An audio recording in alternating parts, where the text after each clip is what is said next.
Hello everyone, नमस्कार। कैसे हैं आप सब।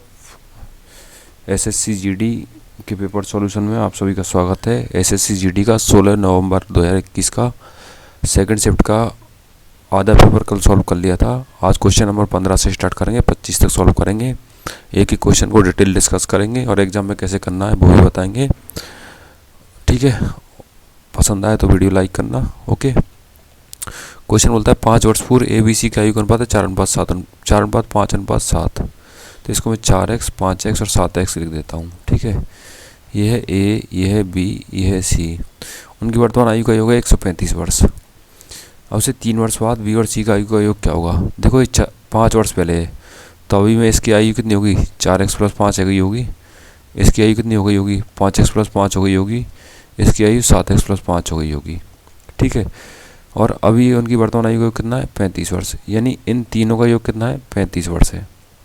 4 5 9 7 16x, 16x + 15 बराबर 135। तो 16x बराबर 120, तो x बराबर 7.5। ठीक है, तो 5 वर्ष पहले की बात कर लेते हैं हम। B और C की पूछ रहा है ना। 5x और 7x मतलब 12x, 12x, x का मान कितना रखूँगा, 7.5। ये हो गए 90। देखो 5 वर्ष पहले दोनों की आयु 90 थी, तो अब कितनी हो जाएगी, अब दोनों की 5 5 जुड़ेगी, 10 जुड़ेगी, तो 100 हो जाएगी। और पूछ रहा है अब से 3 वर्ष बाद, तो अब से 3 वर्ष बाद 3 ही B की बढ़ेगी और 3 ही C की बढ़ेगी, तो 3 और 3 6 बढ़ जाएगी, तो 100 और 6 कितना, 106 हो जाएगा। जो ऑप्शन नंबर C में एकदम सही आंसर हो गया। ठीक है, क्वेश्चन नंबर 16 है। एक निश्चित राशि पर 9% वार्षिक ब्याज दर से 2 वर्ष का चक्रवृद्धि ब्याज 3672 है, तो वह धनराशि क्या है। अब देखो आपको इफेक्टिव रेट या प्रभावी दर निकालना आना चाहिए। वो फॉर्मूला क्या होता है इफेक्टिव रेट का। इफेक्टिव रेट को मैं ER लिख देता हूँ। ठीक है, बराबर A + B + A × B divide करोगे 100 से, 100 से भाग दोगे। A का मान कितना है, 9, यानी पहली साल के लिए ब्याज दर 9, दूसरी साल के लिए भी 9। फिर 9 × 9/100 करोगे। 9 और 9 18 + 81/100, यानी 18.81 हो गई इफेक्टिव रेट। यानी 2 साल का ब्याज है ना, वो 18.81% बनेगा। ठीक है, बोल रहा है 18.81 नहीं है, 3762 है। यानी कि 18.81 किसके बराबर हो गया, ये हो गया 3762 के बराबर। तो मैं इसको लिख देता हूँ, 18.81 को 3762 के बराबर रख देता हूँ। और फिर हमको 18.81% का मान पता है और 100% का मान हम निकाल लेंगे। यानी 18.81 बराबर होगा 3762। एक बराबर क्या होगा, 3762/18.81। ठीक है, 100 बराबर क्या होगा, इसको आप काटोगे, इससे काटोगे तो ये 2 बार कटेगा, ये कटेगा 200 बार। ठीक है, तो 100 बराबर क्या होगा, 200 × 100। 200 × 100 का मान कितना होता है, 20,000 होता है। 20,000 ऑप्शन नंबर 2 में होगा, तो एकदम सही आंसर। ठीक है, यदि एक त्रिभुज की भुजाएं 21, 35 और 28 सेंटीमीटर है, तो इसकी अंत्य त्रिज्या का माप कितना होगा। ये कोई त्रिभुज है, 21, 28, 35 एक ट्रिपलेट होते हैं राइट एंगल ट्राइंगल के, समकोण त्रिभुज की 3 भुजा होती हैं। इसके अंदर कोई ऐसे व्रत बनाना है, तो ऐसे व्रत बनाएंगे तो उसकी त्रिज्या क्या होगी। उसकी त्रिज्या का फॉर्मूला होता है, मैं मान लेता हूँ इस व्रत की त्रिज्या r है, तो इसका फॉर्मूला होता है R बराबर A + B - C/2। यहाँ पे A इसको मान लेते हैं, B इसको मान लेते हैं, और C ये होता ही होता है। ठीक है, यानी कि 21 + 28 - 35 डिवाइड करोगे आप 2 से। ठीक है, 21 और 28 49, 49 में से 35 घट गया तो 14, और 14/2, 14/2 मतलब होता है 7। जो ऑप्शन नंबर B में एकदम सही आंसर हो गया। ठीक है, क्वेश्चन नंबर 18। एक दुकानदार के पास कुछ खिलौने हैं, वह 2/3 खिलौनों को 35% लाभ पर और शेष खिलौनों को 10% की हानि पर बेच देता है। मैं मान लेता हूँ 2/3 मतलब 200, टोटल 300 खिलौने हैं, और एक खिलौना 1 रुपये का है। ठीक है, और 300 खिलौने 300 रुपये के हैं। ठीक है, ऐसे मान लेता हूँ मैं। 2/3 यानी 200, 300 का 2/3 कितना होता है, 300 × 2/3, इससे 100 को काटोगे, ये 2 बार, ये कट गया। ठीक है, 2/3 यानी 200, 200 बेचता है वो 35% लाभ पर, और देखो 200 को 35% लाभ पर बेचेगा, तो इसको 135/100 करोगे आप ना, क्योंकि एक खिलौना 1 रुपये का है, तो हो जाएगा 270। 200 को 270 में बेच दिया उसने। ठीक है, बच गए 100 खिलौने। अब 100 खिलौने को कैसे बेच रहा है वो, 10% हानि पर, तो 100 गुना 90/100, यानी ये हो गए 90 रुपये के बेच दिए उसने। ठीक है, 270 और 90 यानी 360 रुपये के उसने बेच दिए खिलौने। और लेके कितने के आया था वो, 300 रुपये के लेके आया था। तो कितने रुपये कमाए उसने 60 रुपये कमाए। और लाभ हमेशा किस पर कैलकुलेट करते हैं, CP पर, यानी क्रय मूल्य पर कैलकुलेट करते हैं। 60/300 गुना 100, 2 जीरो से 2 जीरो कैंसिल, 20×3=60, ये 20% हो गया। ऑप्शन नंबर 1 में एकदम सही आंसर हो गया। ठीक है, अगला क्वेश्चन है, एक कार के मूल्य में 5% की वृद्धि होने पर उसकी बिक्री 16% कम हो जाती है। कुल राजस्व पर पड़ने वाले प्रतिशत प्रभाव की गणना कीजिए। मैं मान के चलता हूँ पहले 100 रुपये थी कार की वैल्यू और 100 ही कार बेची जा रही थी। अब कार के मूल्य में 5% वृद्धि यानी 105 की कार हो गई। 16% कम बेचती हैं यानी 84 बेच रही हैं। 16 कम होगा ना तो 84 कम, यानी 105 गुना 84 करोगे आप। पहले 100 गुना 100 करें, पहले 10,000 रुपये का पूरा रेवेन्यू था या राजस्व था।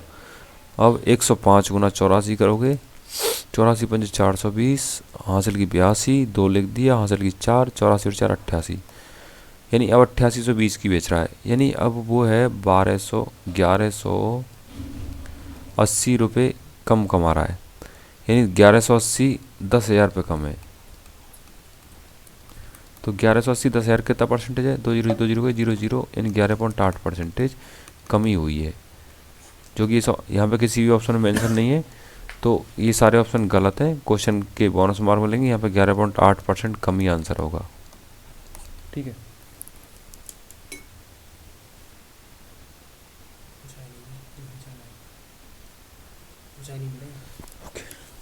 ठीक है, आया समझ। अगला क्वेश्चन है, एक डीलर ने 4% हानि पर एक वस्तु बेची। यदि उसे वो 120 रुपये अधिक में बेचता तो उसे 8% का लाभ होता। देखो मान के चलते हैं 100 रुपये की कोई वस्तु है और 4% हानि यानी माइनस के 4% करेंगे, यानी माइनस के 4 करेंगे तो 96 रुपये में उसने कोई वस्तु बेची। अब बोल रहा है उससे 120 से अधिक में बेचता तो 8% लाभ होता। इस पर 8% का लाभ का मतलब क्या समझ रहा है, ये 108 का हो गया। ठीक है, 96 के बजाय 108 में बेच रहा है, यानी 12 ज़्यादा में बेच रहा है। देखो 12 ज़्यादा में बेच रहा है, वो 12 ज़्यादा में नहीं बेच रहा, बोल रहा है 120 ज़्यादा में बेच रहा है। तो 12 का मान किसके बराबर हो जाएगा, 12 बराबर होगा 120 के। तो 1 बराबर किसके होगा, 120/12 के। हमको पता करना है 11% लाभ वाला, यानी कि 100 पे 11% लाभ कितना होगा। देखो 100 पे 11% लाभ यानी +11 यानी कि 111 होगा। हमको पता करना है 111 का। ठीक है, 12 से कटेगा 10 बार, 111 गुना 10, 111 गुना 10 कितना होता है, 1110 होता है। ऑप्शन नंबर C सही आंसर हो गया। ठीक है, अगले क्वेश्चन के लिए मूव करते हैं। दो ट्रेनें स्थान A और B से चलना आरंभ करती हैं। एक दूसरे की ओर 60 किलोमीटर 50 किलोमीटर प्रति आवर की चाल से चलती हैं। उनके मिलने से पहले तक तेज चलने वाली ट्रेन ने धीमी चलने वाली ट्रेन से 110 किलोमीटर दूरी अधिक तय करी है। स्थानों A और B के बीच की दूरी कितनी है। देखो ये A है, ये B है। ये 60 किलोमीटर प्रति आवर की चाल से चलेगी, ये 50 किलोमीटर की प्रति आवर की चाल से चलेगी। दोनों एक दूसरे की तरफ चलेंगे। ये वाली ट्रेन इस वाली ट्रेन से 1 घंटे में कितना ज़्यादा चल रही है, आप बोलोगे 10 ज़्यादा चल रही है, 10। तो ऐसे ही 110 किलोमीटर अधिक चल गई इनके मिलने से पहले, यानी 110 किलोमीटर को चलने में इसने कितना टाइम लगाया हुआ है, आप बोलोगे 10 का भाग दोगे तो 11 घंटे लगाए होंगे। यानी मिलने से पहले ये ट्रेन भी 11 घंटे चली है और ये ट्रेन भी 11 घंटे चली है। ठीक है, तो अब जैसे मान चलो ये ट्रेन है यहाँ से चलती है और ये यहाँ से चलती है और बीच में कोई ये पॉइंट यहाँ पे मिल गई, तो ये भी 11 घंटे चली थी और ये भी 11 घंटे चली थी। ये 11 घंटे 60 की स्पीड से चली थी और ये 11 घंटे 50 की स्पीड से चली थी। तो 60 की स्पीड से 11 घंटे में इसकी दूरी और 50 की स्पीड से 11 घंटे में ये दूरी, इतनी इन दोनों के बीच की दूरी होगी। तो 60 गुना 11 कितना होता है, ये होता है 660। और 50 गुना 11 कितना होता है, ये होता है 550। 0 0 6 5 11 6 5 11 और 1 12, यानी 1210 किलोमीटर है ना इन दोनों के बीच की दूरी है। ठीक है, उम्मीद है समझ में आया होगा। एक बार फिर से देखते हैं। तो एक ट्रेन की चाल है 60, दूसरी की 50। ठीक है, मिलने से पहले तेज चलने वाली ट्रेन ने धीमी चलने वाली ट्रेन से 110 किलोमीटर अधिक दूरी तय करी, यानी 1 घंटे में 10 किलोमीटर ज़्यादा तय करती है। तो 110 किलोमीटर 11 घंटे में ज़्यादा तय करी होगी इसने, यानी मिलने से पहले ये 11 घंटे चली है और ये भी 11 घंटे चली है। ये 60 की स्पीड से 11 घंटे चलेगी तो 660 किलोमीटर चली होगी। ये 50 की स्पीड से 11 घंटे चली तो 550 किलोमीटर चली होगी। दोनों को जोड़ दोगे तो इन दोनों के बीच की दूरी आ जाएगी 1210 किलोमीटर है, जो ऑप्शन नंबर C है। ठीक है, अगला क्वेश्चन बोलता है एक वस्तु का अंकित मूल्य पर 20% छूट के बाद 120 में बेचा गया। यदि छूट नहीं दी होती तो इस पर 20% का लाभ होता। वस्तु का क्रय मूल्य ज्ञात करो। देखो 100 रुपये की वस्तु है और 20% छूट है तो कितना हो जाएगा, 80 रुपये में बेची गई होगी और 80 का मान है 120 के बराबर। ठीक है, तो 100 का मान किसके बराबर हो जाएगा, 120 बटे 80 गुना 100 यानी 5 4 यानी 150 की। और 150 पर अगर इस पर छूट नहीं दी जाती तो इस पर 20% का लाभ होता। देखो 120 है ना, उस पर 150 पे 20% का लाभ हो रहा है यानी 100 पे 120 हो रहा है। हमको पता करना है क्रय मूल्य कितना है, यानी 150 है जो 120% है और हमको 100 का पता करना है। 20 पंजे 100, 20 छक्के 120, 25 गुना 5 यानी 125 रुपये। ऑप्शन नंबर सी में एकदम सही आंसर हो गया। ठीक है, क्वेश्चन नंबर 23 है। विघ्नेश ने अपनी आय का 42% भोजन पर, 16% मकान किराए पर, 11% मनोरंजन पर, 7% परिवहन पर खर्च करता है, लेकिन किसी पारिवारिक समारोह के कारण 18,000 के खर्चों की पूर्ति के लिए उसे साहूकार से 12,000 रुपये लेने पड़ गए। यानी उसके पास 18,000 रुपये खर्च करना था पारिवारिक समारोह में और खर्च करने के लिए उसके पास बचे केवल 6,000 रुपये। तो उसकी मासिक आय कितनी है ये बताना है।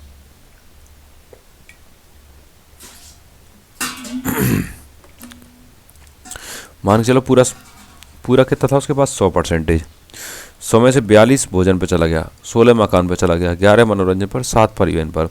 42 और 16 58 और 11 69 7 हाँ 76 यानी 76% वो खर्च कर चुका है। बचा उसके पास 24%। 24% का मान कितना है, देखो 18,000 खर्च करना था, 12,000 उधार लेके आया तो उसके पास 6,000 रुपये बचे होंगे ना, तो 24% का मान है 6,000 के बराबर। ठीक है, हमको पता करना है 100% का, तो 1% किसके बराबर होगा, और 6,000 बटे 24 के बराबर। 100% किसके बराबर होगा, 100% होगा 6,000 बटे 24 गुना 100। 24 से कटेगा 250 बार और 250 गुना 100 होता है 25,000, जो ऑप्शन नंबर 2 में एकदम सही आंसर हो गया। ठीक है, अगला क्वेश्चन बोलता है एक त्रिभुजाकार पहाड़ की भुजाएं 96, 110 और 46 मीटर है।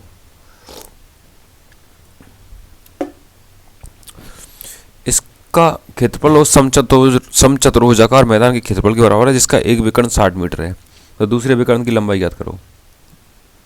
ये त्रिभुजाकार पार्क है। ठीक है, ये है 96, ये 110 और ये 146। ठीक है, इसका क्षेत्रफल क्या होगा, त्रिभुज का क्षेत्रफल क्या होगा, 1/2 बेस इंटू हाइट यानी 96 इंटू 110। इसका एरिया है वो समचतुर्भुजाकार मैदान के बराबर है। अब समचतुर्भुज का एरिया क्या होता है, 1/2 यानी D1 पहला विकर्ण इंटू D2 दूसरा विकर्ण, इसके बराबर है 1/2 96 गुना 110, ये आपस में बराबर है। अब D1 का मान है हमारे पास 60 यानी एक विकर्ण की लंबाई दी हुई है 60, तो इसको मैं लिख देता हूँ 60। ठीक है, 1/2 से 1/2 कैंसिल, ये 10 से कटेगा 6 से कटेगा 10 बार, ये 6 से कटेगा 16 बार, ये 0 से कटेगा 0, 16 गुना 11 यानी D2 का मान कितना हो गया, 16 गुना 11, 16 गुना 11 यानी 176। और ऑप्शन नंबर 2 में एकदम सही आंसर हो गया। ठीक है, किसी वायुयान की चाल 120 किलोमीटर प्रति मिनट है यानी कि 60 मिनट, 1 मिनट यानी 60 सेकंड। 60 सेकंड में कितना चलता है, 120 किलोमीटर यानी 120 गुना 1000। तो 1 सेकंड में कितना चलेगा, 120 गुना 1000 बटे 60, 0 से 0, 6 से 2 बार यानी कि 2 गुना 1000 यानी 2000 मीटर चलेगा 1 सेकंड में।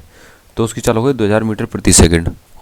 ये समझ में आया होगा, नहीं समझ में आया एक दूसरा तरीका भी है और ऐसे भी कर सकते हैं उसको। ठीक है, यानी 120 किलोमीटर है और मिनट है, तो पहले मिनट को घंटे में बदलो आप, फिर मीटर प्रति सेकंड बदलने के लिए 5/18 से गुना करेंगे यानी 120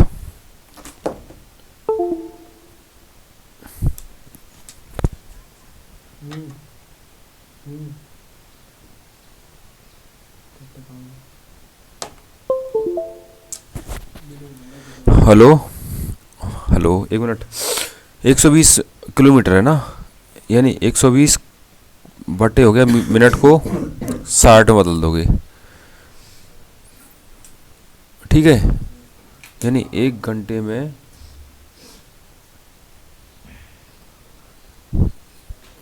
120 किलोमीटर, 1 मिनट में 120 किलोमीटर चल रहा है, तो 1 घंटे में 120 गुना 60 चलेगा। ठीक है, यानी 120 गुना 60 यानी कि 7200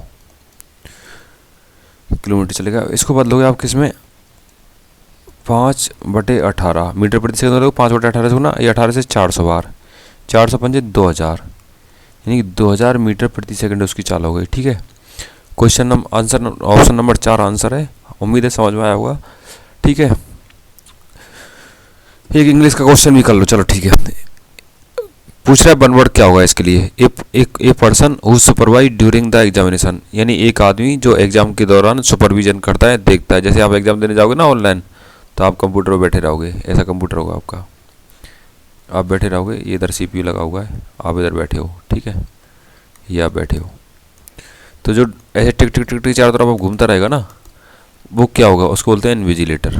ठीक है, उम्मीद है समझ में आया होगा। नहीं समझ में आया हो तो बताइएगा। नेक्स्ट वीडियो के लिए वेट कीजिए, ये क्वेश्चन सॉल्व कीजिए ऐसे ही, या इन पर बेस्ड क्वेश्चन, या यही कॉन्सेप्ट वाले क्वेश्चन एग्जाम में आने वाले हैं, तो ऐसा ही सॉल्व कीजिए। आप मैथ का 90% स्कोर आराम से कर सकते हैं एग्जाम में, अगर ऐसा क्वेश्चन करके जाएंगे तो। ठीक है, जय हिंद।